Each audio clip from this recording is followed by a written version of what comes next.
আগে খুলে লই, খুলতে ঝামেলা করে একটু। যখনই তেল নিতে যাই তখনই আমার এই প্রবলেম হয়, কখনোই টাইম মতো আমি লকটা খুলতে পারি না। ইমার্জেন্সির সময়ে লক খুলতে পারি না, এটা একটা সুযোগের অনেক বড় একটা সমস্যা।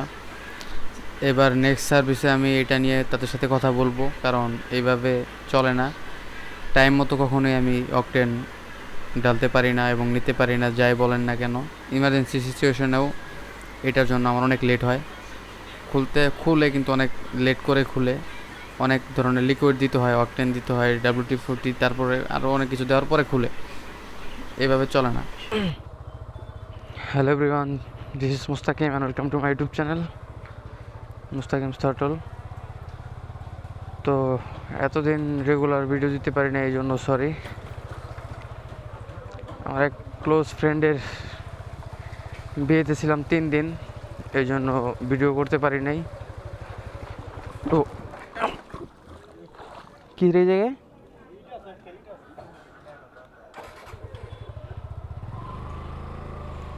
আরে রাস্তা, কথা বলতে বলতে হেঁটে নিচ্ছে। কি একটা এলাকায় থাকি তাহলে বুঝবেন, পানির নিচে কিছু থাকলে ওইটা কোনো বাইকারই খেয়াল করতে পারে না। যদি দেখি আসার সময় ওইটা সরানোর ট্রাই করবো, যদি এখান দিয়ে আসি। যেখানে ছিলাম একটা ক্লোজ ফ্রেন্ডের বিয়েতে ছিলাম 3 দিন, তো ওই জন্য রেগুলার ভিডিও দিতে পারি নাই। এখন আপনারা রেগুলার ভিডিও পাবেন।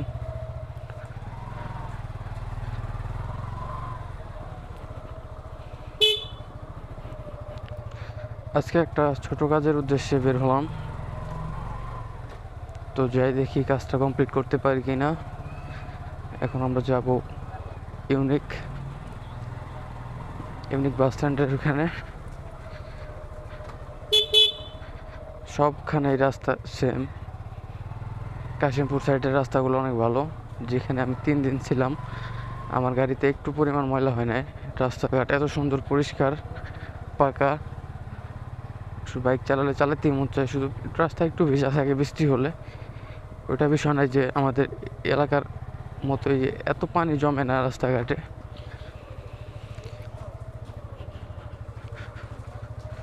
আর এগুলো কোনো এলাকার কাতারে পড়ে? বৃষ্টি হয়েছে 3 দিন আগে, এখন পর্যন্ত পানি শুকানোর কোনো নাম নেই। আরও জায়গায় জায়গায় এত পরিমাণ পানি জমছে যে ওইখানে মাছ চাষ করা যাবে।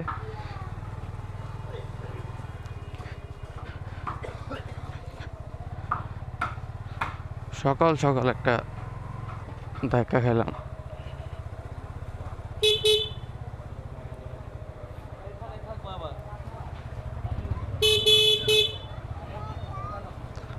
আর এলাকার গলির ভিতর যে রোডগুলো আছে, এই রোডগুলোতে প্রচুর ট্রাক ঢুকে, এই যে যেমন আমরা দেখতে পাচ্ছি।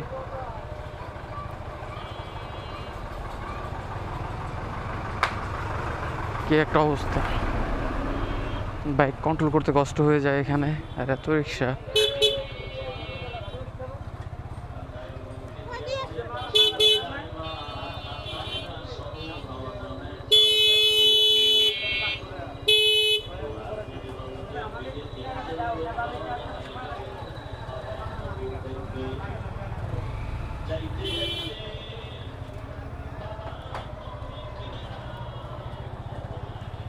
এই ভিড়ের মধ্যে কথা বলতে ইচ্ছা হয় না, তো চলেন ভিড় থেকে বের হই, তারপর আবার আপনাদের সাথে কথা বলি।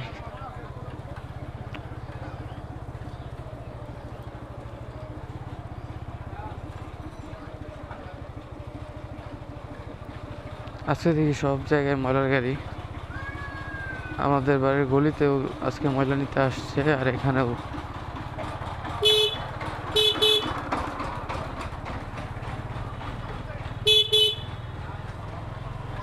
তো চলে আসলাম ওয়েসিস স্কুল অ্যান্ড কলেজ এর সামনে প্রায়।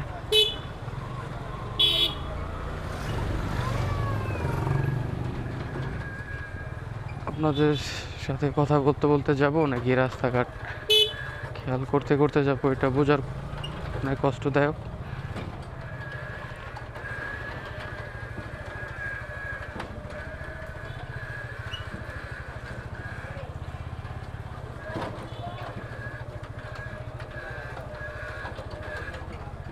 এত এত পরিমাণ ভাঙা রাস্তা আর রিক্সা।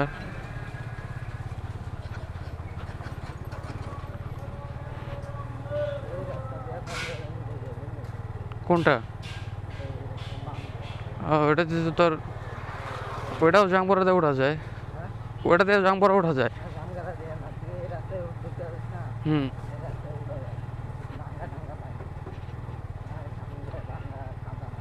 না না, ওটা চাইল্ড হেভেন স্কুল আছে না, ওই স্কুলের রোড। একটা মসজিদ আছে অনেক বড়, ওদিকেও পানি জমে।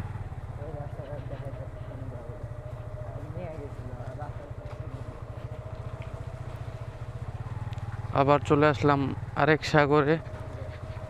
সাগরে চলে আসলাম। তো জানি না মাঝখানে কি অবস্থা। মাঝখানে তো আবার একটা বাঁশ ঘিরে রাখা হয়েছে, ওইখানে গর্ত বেশি বোঝাই যাচ্ছে। তো আমরা মাঝখানে থাকি।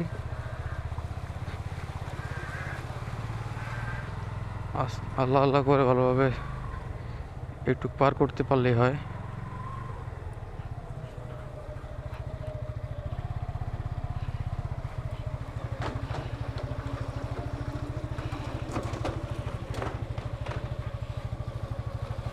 মাঝখানে থাকলে ভালো হতো। তাই পাকনামি করে আবার এখানটিতে আসলাম।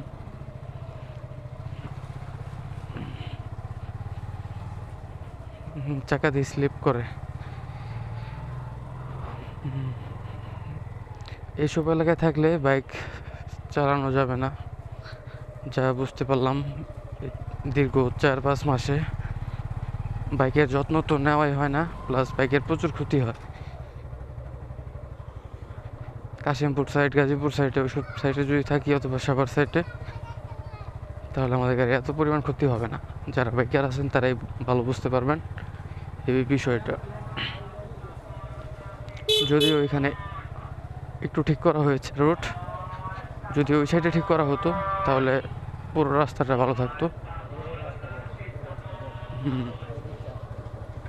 ওইদিক সোজা গেলে তোর চাইল্ড হেভেন রোড।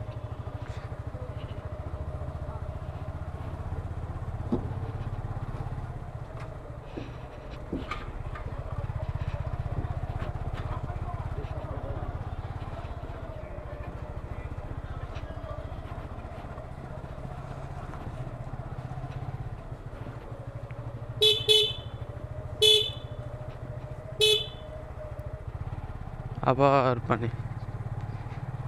ভাবলাম একটু ভালো রাস্তা, তো এখানে আস্তে আস্তে দেখি আবার পানি।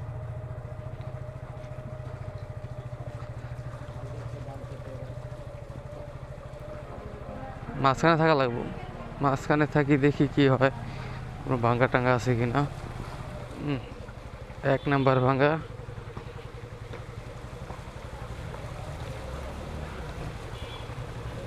সুজুকি এই গাড়ির ডিজাইনটা এমনভাবে করছে যে একটু রাস্তায় পানি থাকলে ওই পানিটা ডিরেক্ট পায়ে লাগে এবং প্যান্টে লাগে।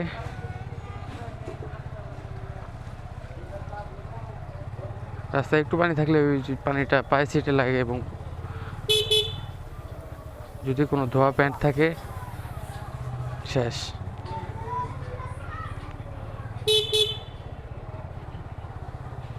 এখনও যে মুরগি রাস্তায় দেখা যায়, এটা অনেক অবাক করা বিষয়। এখনও মানুষ মুরগি পালে, তাও আবার ছেড়ে, গ্রামাঞ্চলের মতো এখানে। একটা অবাক করা বিষয়। আর তো এদের কোনো মালিক আছে কি না, নাকি ছাড়া মুরগি।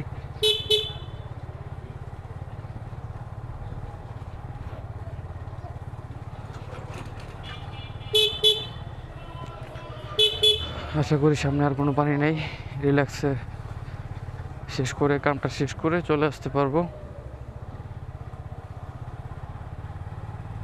তো দেখি কি হয়।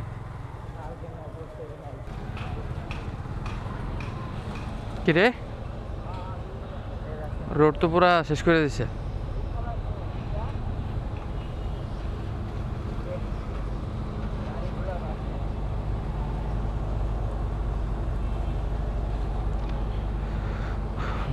ভুল রোডে এই রোডটা যে অফ রাখছে এটা খেয়াল ছিল না। তো আমাদের এখন সিঙ্গেল লেনেই যাতায়াত করতে হবে, যদিও এটা রং। তো চলেন যাই। আই হোপ ইউনিক বাজারে গাড়ি রাখার জায়গা আছে। আমার একটু 2 তলায় কাজ আছে, একটু 10 থেকে 15 মিনিটের একটা কাজ শেষ করে আবার চলে আসবো। যে টাইম নেওয়া যাবে না।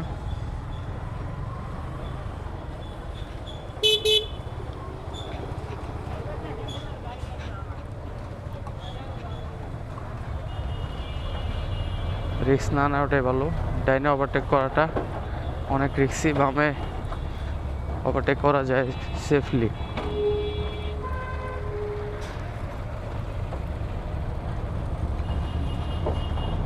আমি বারবার সরি আপনাদের কাছে, যারা আমার ভিডিও রেগুলার দেখেন। এখন যারা রেগুলার দেখতে পাচ্ছেন না, কারণ আমি 3 দিন খুবই ব্যস্ত ছিলাম আমার এক ফ্রেন্ডের, খুব ক্লোজ ফ্রেন্ডের বিয়েতে। এই জন্য এখানে সময় দিতে হয়েছে 3 দিন। এই জন্য আমি ভিডিও করতে পারিনি এবং ভিডিওতে ফোকাস দিতে পারিনি। একবার ভাবছিলাম যে ওইখানে ভিডিও করব, কিন্তু ওইখানে এত মানুষ, এত ভিড়, গাড়ি সামলাবো কীভাবে, ক্যামেরা, হেলমেট এগুলো নিয়ে একটা প্যারা হয়ে যাবে। এই জন্য আর ওইখানে এগুলো নিয়ে যাওয়া হয় না। তো যাই হোক, আলহামদুলিল্লাহ 3 দিনের আয়োজন ভালোভাবে কমপ্লিট হয়ে গেছে। বন্ধু এখন বিবাহিত। দোয়া করি যেন ভালোভাবে দুজন মিলে ঝিলে সংসার করতে পারে। ধীরে ধীরে আমার সব ফ্রেন্ডরা বিয়ে করে ফেলতেছে।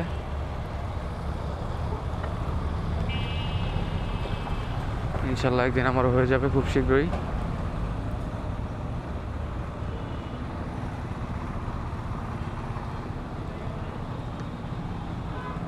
তো চলে আসলাম ইউনিক বাজারের সামনে।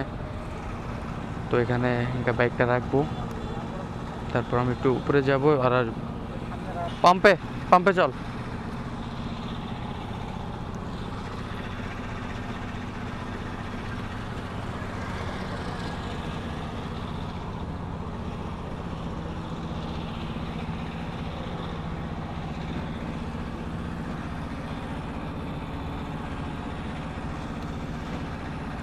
অর্ডার। তো এখানে একটা, হ্যাঁ উঠেছি। তো এখানে একটা কাজে আসি, কাজটা হয় না আজকে, আবার আগামীকাল আসতে হবে। কি একটা অবস্থা।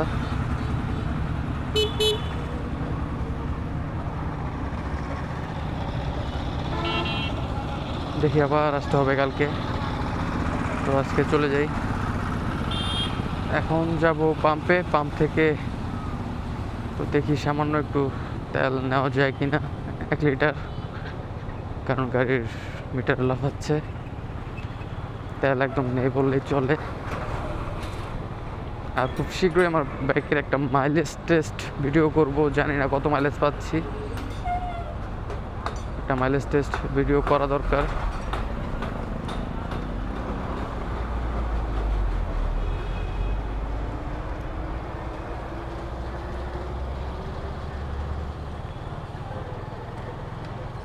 ফায়ার সার্ভিস ও সিভিল ডিফেন্স এখানে আসছে।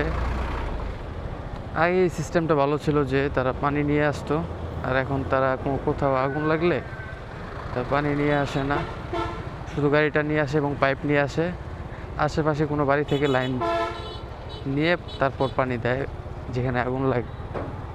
এটা অনেক রিস্কি। যদি ওই এলাকায় ওই দিন কারেন্ট না থাকে এবং পানি না থাকে, তাহলে তো তারা সময় মতো এসে আগুনটা নিয়ন্ত্রণে করতে পারবে না। এবং না, এটা না, সামনেরটা।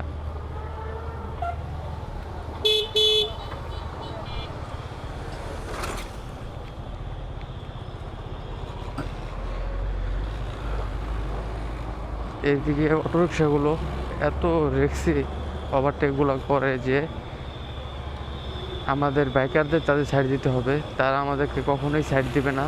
তাদের বিহেভিয়ারে যা বোঝা যায়, তাদের ব্যবহার অনেক খারাপ। যদি কোনো কারণবশত কোনো ভুল করে ফেলে তারা, তাহলে তাদের ভুলের জন্য তারা অনুতপ্ত না, এবং আরও রুড খারাপ ব্যবহার করে। সবসময় গিয়ারে থাকার ট্রাই করে, এই জন্যই মার খায় সব জায়গায়।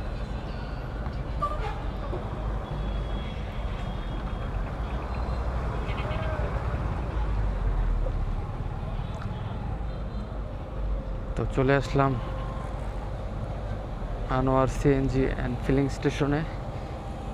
তো দেখি কতটুকু নেওয়া যায়।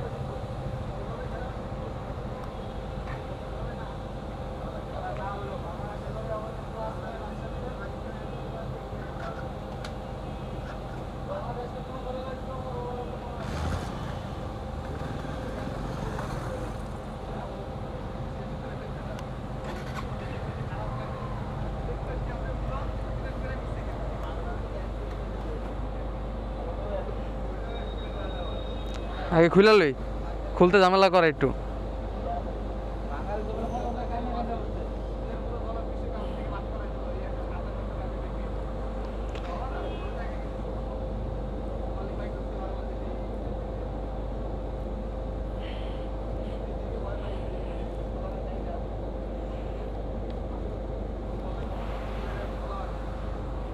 এত পরিমাণ কষ্ট হয় এটা খুলতে। ভাই ভাই 150 দেন, 150।